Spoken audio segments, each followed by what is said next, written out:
노인 일자리 신청 타이밍이 전부입니다. 놓치면 다시 기다려야 합니다. 4명의 아나운서 분들을 만나보세요. 노인 일자리 지원 사업. 많은 분들이 자격 조건부터 따집니다. 하지만 실제로 당락을 가르는 건 따로 있습니다. 바로 신청 타이밍입니다. 조건이 충분해도 시기를 놓치면 기회는 사라집니다. 그리고 다시 기다려야 합니다. 오늘 영상에서는 신청 흐름의 구조, 접수 공고를 읽는 방법, 합격 가능성을 높이는 전략, 탈락하는 사람들의 공통 실수, 그리고 반드시 기억해야 할 핵심 원칙까지 정리해드립니다. 끝까지 보시면 신청 전략이 완전히 달라질 겁니다. 왜 타이밍이 전부인가? 노인 일자리 사업은 한정된 예산 안에서 운영됩니다. 정해진 인원만 선발합니다.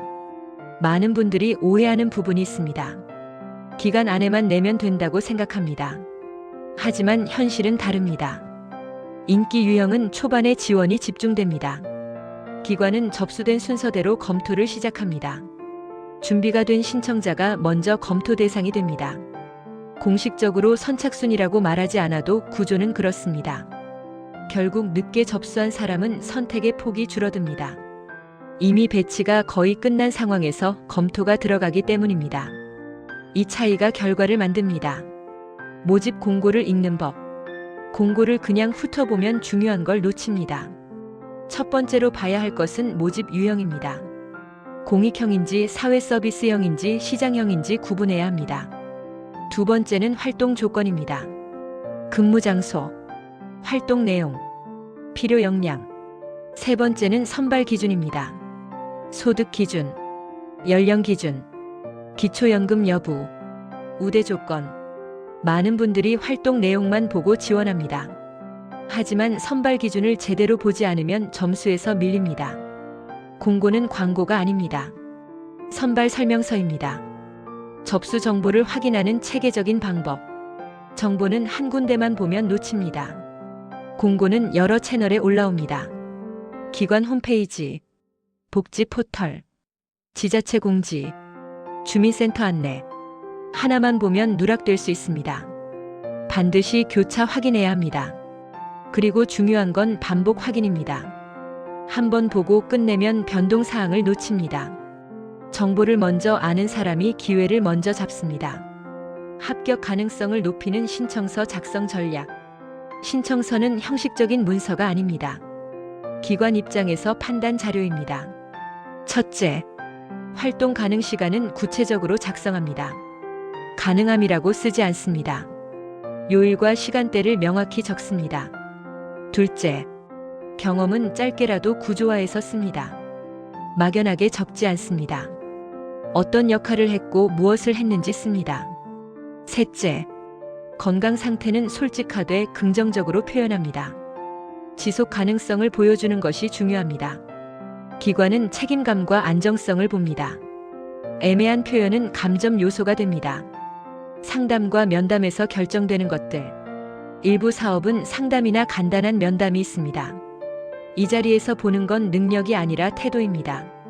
왜 지원했는지, 얼마나 지속할 의지가 있는지, 중도 포기 가능성은 없는지. 단순히 집에 있기 답답해서라고 말하면 설득력이 약합니다. 사회 활동을 계속 유지하고 싶다. 규칙적인 생활을 하고 싶다. 책임 있게 참여하겠다. 이 메시지가 분명해야 합니다. 탈락하는 사람들의 공통점. 마감 직전에 접수합니다. 서류를 완벽하게 준비하지 않습니다. 유형을 제대로 확인하지 않습니다. 본인 상황과 맞지 않는 지원을 합니다. 그리고 가장 큰 실수. 타이밍을 가볍게 생각합니다. 준비가 부족한 것이 아니라 전략이 부족한 경우가 많습니다. 노인 일자리는 단순한 지원금이 아닙니다. 하루의 일정이 생깁니다. 사람을 만납니다. 역할이 생깁니다. 사회와 다시 연결되는 경험은 생각보다 큰 힘이 됩니다. 많은 분들이 자신감을 되찾습니다. 생활 리듬이 달라집니다. 삶의 밀도가 달라집니다. 이 기회는 준비한 사람에게 먼저 옵니다. 전략 정리. 첫째, 공고는 반복 확인합니다. 둘째, 모집 유형을 정확히 이해합니다. 셋째, 신청서는 구체적으로 작성합니다. 넷째, 상담에서는 의지를 명확히 전달합니다. 다섯째, 접수는 미루지 않습니다. 이 5가지만 지켜도 경쟁력은 크게 올라갑니다. 노인 일자리 신청에서 가장 중요한 것은 조건이 아닙니다. 정보, 준비, 그리고 타이밍입니다. 노인 일자리 유형별 현실 분석. 무엇을 선택해야 유리할까? 지난 영상에서 말씀드렸습니다. 노인 일자리는 조건보다 타이밍이 중요하다고 정리했습니다. 그렇다면 이제 다음 단계입니다. 어떤 유형을 선택해야 유리한가? 많은 분들이 여기서 갈립니다. 그냥 눈에 보이는 것만 보고 선택합니다. 하지만 유형 선택이 결과를 바꿉니다. 오늘은 노인 일자리 유형 구조, 급여 체계의 차이, 경쟁 강도, 그리고 어떤 사람이 어떤 유형을 선택해야 유리한지까지 정리해 보겠습니다. 이번 편도 끝까지 함께 가보시죠. 노인 일자리 유형 구조를 먼저 이해하자. 노인 일자리는 크게 몇 가지 유형으로 나뉩니다. 공익형, 사회서비스형, 시장형. 겉으로 보면 단순해 보이지만 실제 성격은 완전히 다릅니다. 공익형은 비교적 단순 업무가 많습니다. 지역 환경 정비, 공공시설 보조, 기초적인 행정 지원 등입니다. 사회서비스형은 조금 더 책임이 따릅니다. 돌봄 지원, 교육 보조, 복지시설 지원 업무가 포함됩니다. 시장형은 수익 창출을 목적으로 운영됩니다. 카페 운영, 공동작업장, 소규모 사업 형태입니다. 여기서 중요한 건 급여만 보지 말라는 겁니다. 업무 강도와 책임 수준을 함께 봐야 합니다. 급여 차이만 보고 선택하면 생기는 문제. 많은 분들이 급여가 조금 더 높은 유형을 먼저 봅니다. 하지만 그만큼 요구되는 책임과 지속성도 올라갑니다. 체력, 건강 상태, 이전 경력, 대인 관계 부담 정도. 이 요소를 고려하지 않으면 중도 포기 가능성이 높아집니다. 기관은 중도 포기를 가장 부담스러워합니다. 그래서 안정적으로 끝까지 참여할 사람을 선호합니다. 자신에게 맞는 유형을 선택하는 것이 오히려 합격 확률을 높입니다. 경쟁 강도는 어떻게 다를까? 공익형은 지원자가 많습니다. 접근성이 높기 때문입니다. 사회서비스형은 책임이 있는 만큼 지원자가 조금 줄어듭니다. 하지만 적합한 경력자가 지원하면 경쟁력이 높아집니다. 시장형은 성향을 많이 탑니다. 적극적이고 활동적인 분들에게 유리합니다. 자신의 성향을 냉정하게 분석해야 합니다. 안정지향인지, 활동지향인지, 이 판단이 중요합니다. 나에게 맞는 유형 찾는 방법. 첫째, 건강 상태를 객관적으로 판단합니다. 무리 없는 활동이 가능한지 확인합니다. 둘째, 대인 관계의 부담 정도를 생각합니다. 사람을 많이 상대하는 일이 괜찮은지 스스로 점검합니다. 셋째, 꾸준함을 유지할 수 있는지 생각합니다. 중간에 포기하지 않을 자신이 있는지 확인합니다. 이 3가지를 기준으로 유형을 좁혀가면 선택이 훨씬 명확해집니다. 일은 단순히 돈의 문제가 아닙니다. 자존감의 문제입니다. 아침에 일어나야 할 이유가 생기고 누군가 나를 필요로 한다는 감각이 생깁니다. 작은 역할이지만 삶의 방향을 다시 잡아줍니다. 그래서 유형 선택은 단순한 선택이 아닙니다. 생활 방식을 결정하는 문제입니다. 전략적으로 접근하는 방법. 자신에게 맞는 유형을 1순위로 두고 비슷한 조건의 유형을 2순위로 준비합니다. 하나만 고집하지 말고 선택지를 두는 전략이 필요합니다. 그리고 신청서에는 왜 이 유형을 선택했는지 분명히 적습니다. 단순 지원이 아니라 계획된 지원이라는 인상을 줍니다. 이 차이가 평가에 반영됩니다. 지난 영상에서 타이밍을 잡는 법을 정리했습니다. 오늘은 유형 선택 전략을 정리했습니다. 타이밍과 선택. 이 2가지가 맞물리면 결과는 달라집니다. 노인 일자리 선발 기준의 진짜 구조. 무엇이 당락을 가르는가? 앞선 영상에서 말씀드렸습니다. 타이밍을 잡아야 하고 유형 선택이 전략이라고 정리했습니다. 그렇다면 이제 가장 궁금한 부분입니다. 도대체 무엇으로 합격과 탈락이 갈리는가? 점수는 어떻게 작동하는지, 기관은 무엇을 가장 중요하게 보는지, 겉으로 드러나지 않는 평가 기준은 무엇인지, 오늘은 선발 구조의 현실을 정리해 보겠습니다. 끝까지 함께 가보시죠. 공식 기준과 실제 판단 기준은 다르다. 공고에는 선발 기준이 적혀 있습니다. 연령, 소득 수준, 기초연금 여부, 우대 조건, 이것은 1차 필터입니다. 하지만 여기서 끝이 아닙니다. 조건을 충족하는 사람이 많을 경우 추가 판단이 들어갑니다. 기관은 무엇을 볼까요? 지속 가능성입니다. 책임감입니다. 중도 포기 위험입니다. 공식 문서에는 다 적혀 있지 않지만 실제 판단에서는 매우 중요합니다. 점수 구조의 핵심 이야기. 일부 사업은 점수제를 운영합니다. 소득이 낮을수록 점수가 높습니다. 취약계층일수록 우선 순위가 올라갑니다. 여기까지는 공개된 영역입니다. 하지만 점수가 비슷한 지원자가 많을 때는 어떻게 될까요? 이때는 태도와 준비도가 영향을 줍니다. 서류가 정리되어 있는지, 신청 동기가 명확한지, 기관과의 소통이 원활한지, 이 요소들이 미묘한 차이를 만듭니다. 기관이 가장 싫어하는 지원 유형. 가장 부담스러운 지원자는 중도 포기 가능성이 높은 사람입니다. 건강 상태를 과장하거나 숨기는 경우, 활동 가능 시간을 애매하게 적는 경우, 의지가 불분명한 경우, 기관은 안정적인 참여자를 원합니다. 단기간 참여 후 그만두는 사례가 반복되면 운영에 문제가 생기기 때문입니다. 그래서 솔직하면서도 지속 가능성을 보여주는 태도가 중요합니다. 실제로 당락을 가르는 미세한 차이. 같은 조건, 비슷한 점수. 이때 차이를 만드는 건 준비도입니다. 신청서를 또박또박 작성했는지, 제출 서류를 빠짐없이 준비했는지, 상담에서 명확하게 의사를 전달했는지, 결국 성실함이 보입니다. 작은 차이가 누적되어 결과를 만듭니다. 전략적으로 접근하는 지원자의 특징. 전략적인 지원자는 공고를 읽고 바로 움직이지 않습니다. 먼저 자신의 조건을 점검합니다. 소득 기준을 확인합니다.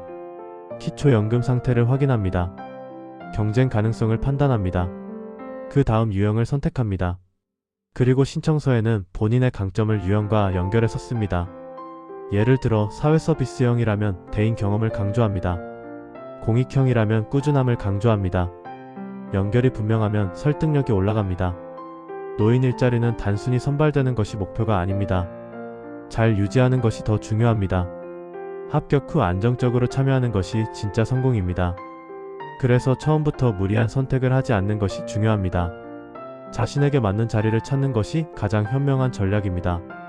기억해야 할 핵심 원칙. 첫째, 조건은 기본일 뿐이다. 둘째, 점수가 비슷하면 태도가 갈린다. 셋째, 기관은 지속 가능성을 본다. 넷째, 준비된 신청서는 눈에 띈다. 이 네 가지를 이해하면 지원 전략이 완전히 달라집니다. 타이밍을 잡고, 유형을 전략적으로 선택하고, 선발 구조를 이해했다면 이제 준비는 거의 끝났습니다.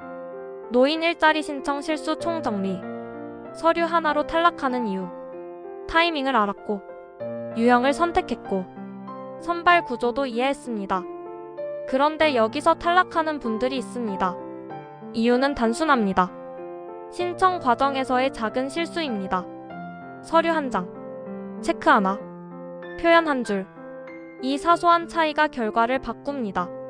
오늘은 실제 신청 과정에서 가장 많이 발생하는 실수와 반드시 점검해야 할 서류 준비 포인트를 정리해 보겠습니다. 이번 편도 끝까지 함께 가보시죠. 가장 많은 탈락 원인. 서류 누락. 생각보다 단순합니다. 서류가 빠집니다. 신분증 사본, 통장 사본, 기초연금 확인 자료, 주민등록 등본. 공고마다 요구 서류가 다릅니다. 예전 경험만 믿고 준비하면 빠지는 경우가 생깁니다. 반드시 해당 공고의 첨부 서류 목록을 다시 확인해야 합니다. 체크리스트를 만들어 하나씩 표시하며 준비하는 것이 안전합니다. 신청서 작성에서 감점되는 표현들. 신청서는 형식적인 문서가 아닙니다. 평가 자료입니다. 문제는 애매한 표현입니다. 가능하면 참여하겠다. 건강은 대체로 괜찮다. 시간은 조정 가능하다. 이런 표현은 불안 요소로 보일 수 있습니다. 대신 명확하게 씁니다. 주 3회 참여 가능하다. 정해진 기간 동안 성실히 참여하겠다. 책임감 있게 활동하겠다. 확신을 보여주는 문장이 필요합니다. 건강 상태 기재의 균형. 건강을 과장하는 것도 문제입니다. 너무 축소하는 것도 문제입니다. 기관은 완벽한 건강을 요구하지 않습니다. 지속 가능한지를 봅니다. 치료 중이라면 솔직히 적대 참여 가능 범위를 분명히 밝히는 것이 좋습니다. 숨겼다가 중도 포기하면 신뢰에 문제가 생깁니다. 신뢰는 선발에서 중요한 요소입니다. 유형과 맞지 않는 자기소개. 사회 서비스형인데 대인 활동이 부담스럽다고 적습니다. 공익형인데 단순 업무는 싫다고 씁니다. 이러면 연결이 맞지 않습니다. 신청 동기와 유형이 일치해야 합니다. 왜 이 유형을 선택했는지, 내 경험이 어떻게 도움이 되는지, 이 연결이 분명해야 설득력이 생깁니다. 현장에서 자주 벌어지는 실수. 접수 마감일에 서류를 급히 준비합니다. 복사본이 흐립니다. 서명이 빠집니다. 날짜를 잘못 적습니다. 사소해 보이지만 인상을 남깁니다. 기관은 정돈된 신청자를 선호합니다. 정리된 서류는 준비된 사람이라는 신호가 됩니다. 준비는 어렵지 않습니다. 조금만 체계적으로 접근하면 충분합니다. 조급해하지 말고 하나씩 점검하고 차분히 준비하면 됩니다. 기회는 준비된 사람에게 더 안정적으로 다가옵니다. 불안해할 필요 없습니다. 전략적으로 접근하면 됩니다. 최종 점검 체크 원칙. 첫째, 서류는 공고 기준으로 다시 확인한다. 둘째, 신청서는 구체적으로 작성한다. 셋째, 건강 상태는 솔직하고 명확하게 쓴다. 넷째, 유형과 자기소개를 연결한다. 다섯째, 접수 전 전체 서류를 다시 검토한다. 이 5가지를 지키면 실수 확률은 크게 줄어듭니다.